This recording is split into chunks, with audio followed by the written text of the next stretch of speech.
የተኩስ አቁሙ ታውጇል። ኢራናውያን በደስታ ላይ ናቸው። And good evening. We do begin with that breaking news, a last-minute deal tonight between the US and Iran to stop the fighting at least temporarily. اینم قطعاً برای اینه که بره خودشو ترمیم کنه. ኔታንያሁ አፈግፍገዋል። የተኩስ አቁም ስምምነቱን እስራኤል ብትቀበለውም በሌላ አቅጣጫ የማልቀጥልበት አቅጣጫም አለኝ ብላለች። እናም ነገሩ ገና አደጋ አለ እየተባለም ነው። ይህም ሊባኖስን የሚመለከትና በዚህ አቅጣጫ ያለውን የተኩስ አቁም ስምምነት አልቀበልም የሚል ነው። The 2-week ceasefire does not include Lebanon. ለ6 ሳምንታት የተካሄደው የአሜሪካ እስራኤልና ኢራን ጦርነት ከሰዓታት በፊት በተደረሰ ስምምነት ቆሟል። ይህ የሆነው አሜሪካና ኢራን ፓኪስታን ላይ በደረሱት ስምምነት ነው። በዚህም መሰረት ጦርነቱ ለ2 ሳምንታት ይቆማል። ኢራንም በጦር ኃይሉ አማካይነት የዘጋችውን ሆርሙዝ ትከፍታለች። እንደዚሁም የተቀመጡትን የ2 ሳምንታት የተኩስ አቁም ጊዜያትንም በመጠቀም ቀጣይ ድርድሮች ይካሄዳሉ ተብሏል። ነገር ግን መሃል ላይ ችግር ተፈጥሯል። እስራኤል ከአደራዳሪው ከፓኪስታን ጠቅላይ ሚኒስትር ተቃራኒ የሆነ አንድ መግለጫ ከጠቅላይ ሚኒስትር ቤንያሚን ኔታንያሁ ጽሕፈት ቤት ብቅ አድርጋለች። ኢራንና እስራኤል የማይደራደሩ ሀገራት በመሆናቸው እስራኤል በጠቅላይ ሚኒስትር ጽሕፈት ቤቷ በኩል ባወጣችው መግለጫ አሜሪካና ኢራን የደረሱበትን ስምምነት አከብራለሁ ብትልም ሌላ አደገኛ ሊባል የሚችል ነገር ብቅ ብሏል። ይኸውም እስራኤል የሚቀበለው ከኢራን ጋር የተደረሰውን ስምምነት እንጂ ሊባኖስ ላይ ከመሸገው ሄዝቦላ ጋር የማደርገው ፍልሚያ ግን በዚህ የተኩስ አቁም ስምምነት እንዲካተት አልፈልግም፣ እናም በጦርነቱ ቀጥልበታለሁ የሚል ነው። ሄዝቦላ ከእስራኤል ጋር ጦርነት ውስጥ የገባው አሜሪካና እስራኤል በኢራን ላይ ጥቃት መክፈታቸውን ተከትሎ እንደሆነ የሚታወቅ ነው። ኢራን ይህ ለ2 ሳምንታት ይቆያል የተባለው የተኩስ አቁም ስምምነት እሷን ብሎ ወደ ጦርነት የገባውን ሄዝቦላን ጭምር እንዲያካትት ትፈልጋለች። እስራኤል በአንጻሩ ጠላትነት ጥሎ መምታት በሚል ከኢራን ጋር በተኩስ አቁም ስምምነት ውስጥ ገብታ ሄዝቦላህን እየደበደበች እንደ ጋዛው ሐማስ ከጥቅም ውጭ ማድረግን ትፈልጋለች። ይህ አዲሱ የፖለቲካ ታክቲክ ነው። ኢራን ከአሜሪካ ጋር በደረሰችበት የተኩስ አቁም ስምምነት ሄዝቦላህ በእስራኤል ጦር እየተደበደበ ሲቀጥል ዝም ካለች ምናልባትም በቀጣይ የእስራኤል አሜሪካና ኢራን ጦርነት ዳግም የሚያገረሽ ከሆነ ሄዝቦላህ ከኢራን ጎን ተሰልፎ የሚዋጋበት ሁኔታ የሚያቆም መሆኑ ጥርጥር የለውም። ኢራንን ብሎ ወደ ጦርነቱ የገባው ሄዝቦላህ ኢራን ባደረገችው ስምምነት ተካቶ እሱም የተኩስ አቁሙ አካል ካልሆነ በኢራን ላይ ቂም መቋጠሩ አይቀሬ ነው። ይህም ማለት ኢራን በቀጠናው ወሳኝ የምትለውን የሄዝቦላህን የዘመናት አጋርነት አጣች ማለት ነው። ለዚህም ነው በዚህ ስምምነት ሄዝቦላህንና ኢራንን ለመለየት ስትል እስራኤል ይህ የተኩስ አቁም ስምምነት የሊባኖሱን ሄዝቦላህ አይመለከትም፣ ከእሱ ጋር የማደርገውን ፍልሚያ ቀጥላለሁ ስትል ያስታወቀችው። The 2-week ceasefire does not include Lebanon. በወር 70 ሺህ ብር ገቢ ካሉት ዲኤምሲ ያለ ስጋት ቤት ይገዛሉ። ትርፍ ፈላጊ ከሆናችሁ ቤት በመኪና ዋጋ ልጠቁማችሁ። በእኛ በኩል ሲሄዱ እስከ 35% ቅናሽ ያገኛሉ። 10% ብቻ ከፍለው 60% ባንክ አያይዘው መሃል ከተማ ላይ በ12 ወር ቤት ይረከቡ። ውሉንም በ3 ቀን በዲኤችኤል ካሉበት እናደርሳለን። ቤቶቹ ከስቱዲዮ እስከ ፔንትሃውስ እንዲሁም ሱቆቹ ከ20 ካሬ ጀምሮ ተዘጋጅተዋል። ልብ ይበሉ፣ መንደሩ ኮምፓውንድ በመሆኑ 6 ሊፍት፣ መዋኛ ገንዳ፣ የከርሰ ምድር ውሃ፣ ባካፕ ጄኔሬተር እና የተሟላ ጥበቃ አለው። በቴክኖሎጂ በመገንባቱ ማስረከቢያ ችግር አይደለም። አስተውሉ፣ አሁን ከደወሉ በካሬ 7000 ብር ሌላ ቅናሽ ያገኛሉ። ዲኤምሲ ሪል ስቴት ስልክ 0988883434 0988885656። ነገሩ እጅግ አደገኛ ሊባል የሚችለው የፖለቲካ ቁማር ሆኖ ይታያል። ኢራን የተኩስ አቁም ስምምነቱ ሄዝቦላህን ካላካተተ አልቀበለውም የምትል ከሆነ ደግሞ የ2 ሳምንት የተኩስ አቁም ስምምነት የሚለው ፈርሶ ቀጠናዊ ፍልሚያ ይቀጥላል ማለት ነው። ነገሮች በዚህ ደረጃ የተወሳሰቡ ሆነዋል። ከሁሉም ተፋላሚዎች የእስራኤልን ለየት የሚያደርገው ፍልሚያ በአንድ አቅጣጫ ከኢራን ጋር፣ በሌላ አቅጣጫ ደግሞ ሊባኖስ ከሚገኘው ሄዝቦላ ጋር መሆኑ ነው። ሊባኖስ ከእስራኤል ጋር ድንበር የምትጋራ ሀገር በመሆኗ ፍልሚያው በእግረኛ ጦርም ጭምር እየተካሄደ የቀጠለ ነው። አሜሪካ ከሄዝቦላ ጋር የተዋጋችበት ሁኔታ ስለሌለ ከኢራን ጋር የደረሰችበት የ2 ሳምንታት የተኩስ አቁም ስምምነት ሌሎችን የኢራን አጋሮች የሆኑትን የየመን ሁቲዎችንና ሄዝቦላህን ያካቶ የማያካት ያለችው ነገር የለም። ሆኖም ድርድሩን በሀገራቸው የመሩት የፓኪስታኑ ጠቅላይ ሚኒስትር ሸህባዝ ሻሪፍ የተኩስ አቁም ስምምነቱ ኢራንን ብቻ ሳይሆን ሊባኖስንም ጭምር ያካትታል ብለው ነበር። በዚህ ጉዳይ ትራምፕ ምንም ያሉት ነገር ባይኖርም የእስራኤሉ ጠቅላይ ሚኒስትር ቤንያሚን ኔታንያሁ ጽሕፈት ቤት መግለጫ ግን ይህ የተኩስ አቁም ስምምነት ኢራንን ብቻ እንጂ የሊባኖስን ሄዝቦላህ አይመለከትም ብሎ ቅጩን ተናግረዋል። እናም በሄዝቦላና እስራኤል መካከል የሚደረገው ፍልሚያ ይቀጥላል ማለት ነው። ይህ ከሆነ በእሷ ምክንያት ወደ ጦርነቱ ተስቦ የገባው ሄዝቦላ በእስራኤል እየተቀጠቀጠ ባለበት ኢራን ዝም ብላ ታያለች ወይ የሚለው ደግሞ ሌላ አዲስ የመነጋገሪያ ጥያቄ ነው። በዚህ ጦርነት እስራኤል በቆዳ ስፋት ደረጃ ጠባብ ሀገር መሆኗ ቀላል የማይባል ዋጋን አስከፍሏታል።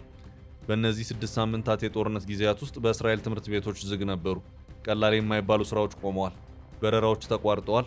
እንደዚሁም በአገሪቱ ከፍተኛ የቱሪስት ፍሰት የሚኖርበት የትንሣኤና የፋሲካ ሰሞን የኢኮኖሚ እንቅስቃሴ 100% ቀጥ ብሏል። ከዚህ ባለፈም ከኢራን እንደዚሁም ሊባኖስ ላይ ከመሸጉ የሂዝቦላ በየቀኑ ሲወነጨፉ በከረሙት ሚሳኤሎችና ሮኬቶች እስራኤል ከባድ ውድመትን አስተናግዳለች። ህዝቡም በዚህ መልኩ በዚህ ጦርነት የምንቀጥለው እስከ መቼ ነው በማለት የተቃውሞ ሰልፍ እስከ መውጣት የደረሱ እንቅስቃሴዎችን ጭምር ያደረገበት ሁኔታም ታይቷል።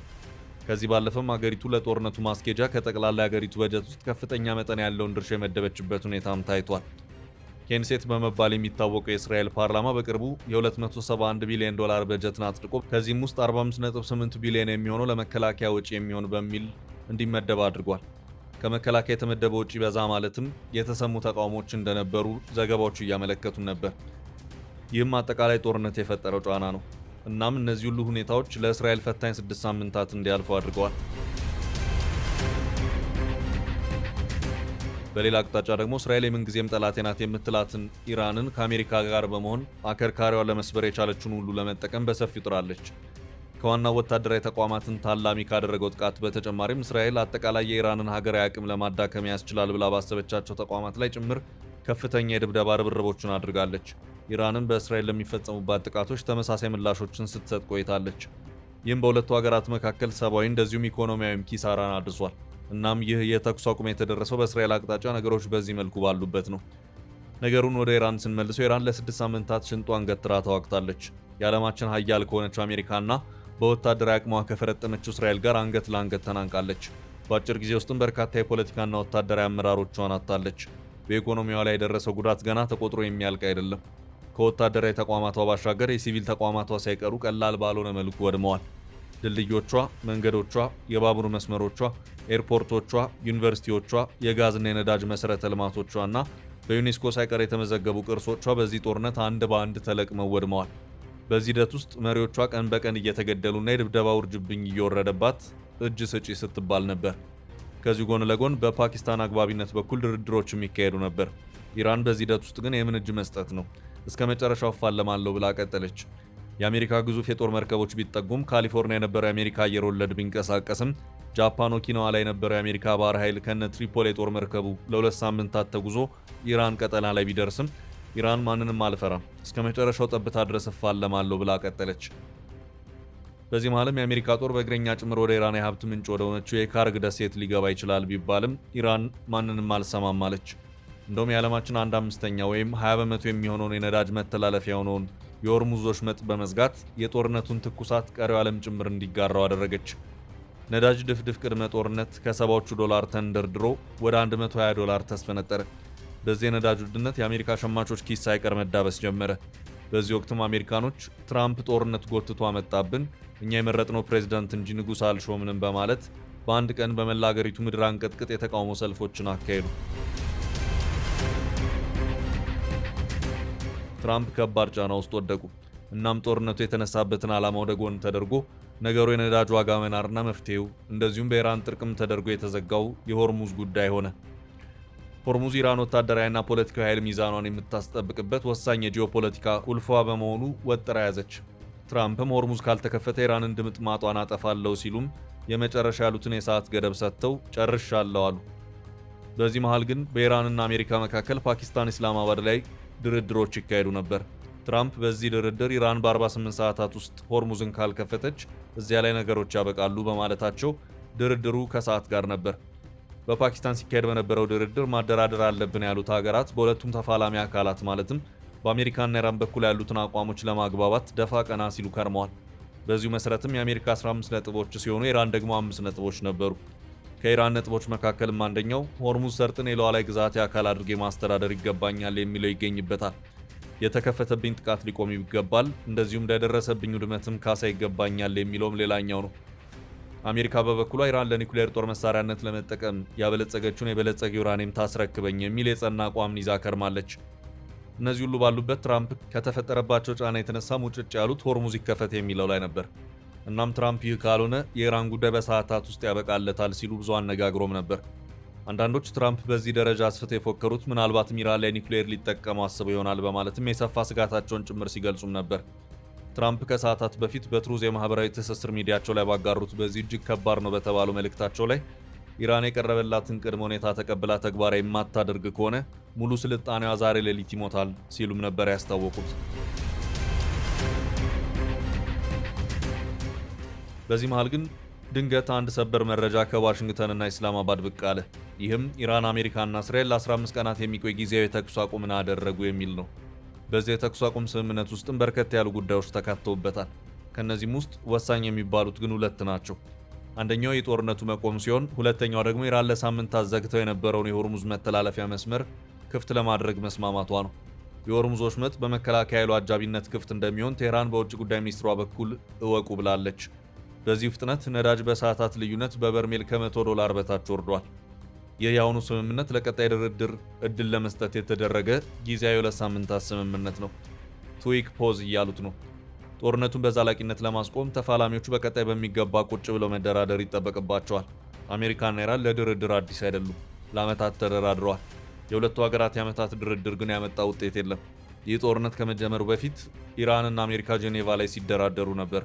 የዚሁ የጄኔቫው ድርድር ጉዳይ ሳያበቃ በድንገት ጦርነቱ ፈነዳ። እስራኤል ኢራንን በድንገት በአየር ኃይል በማጥቃት ጀመረችው። አሜሪካ ተከተለች። ያም ሆኖ ጦርነቱ ከፈነዳበት ዕለት ጀምሮም ስለ ድርድር ይወራ ነበር። ከሳምንታት በፊትም ትራምፕ ጦርነቱን እያሸነፍን ስለሆነ ከዚህ በኋላ ድርድር የለም ሲሉም የተናገሩበት አጋጣሚ እንደነበር የሚታወስ ነው። ኢራንም ጦርነት የተከፈተብኝ በድርድር ስም ተታልየ በመሆኑ ሌላው ቀርቶ ተኩስ አቁምን እንኳን አልቀበልም በማለት ፈጽሞ አልሰማችሁም ስትል ነበር። በዚህ መሃልም በቀጠና ያሉት የአረብ ሀገራት እጅግ ከባድ ሊባል የሚችሉ ዋጋን ከፍለዋል። ሳውዲ አረቢያ፣ የተባበሩት አረብ ኤምሬት፣ ባህሬን፣ ኩዌት፣ ኦማንና ኳታር በየቀኑ በኢራን ሚሳይሎችና ድሮኖች ይደበደቡ ነበር። ኢራን ሆርሙዝን ጥርቅም አድርጋ በመዝጋቷ የየቀኑ የነዳጅ ገበያቸውን ለ6 ሳምንታት ያህል አጥተዋል። በርካታ የነዳጅ መሠረተ ልማቶቻቸው ወድመዋል።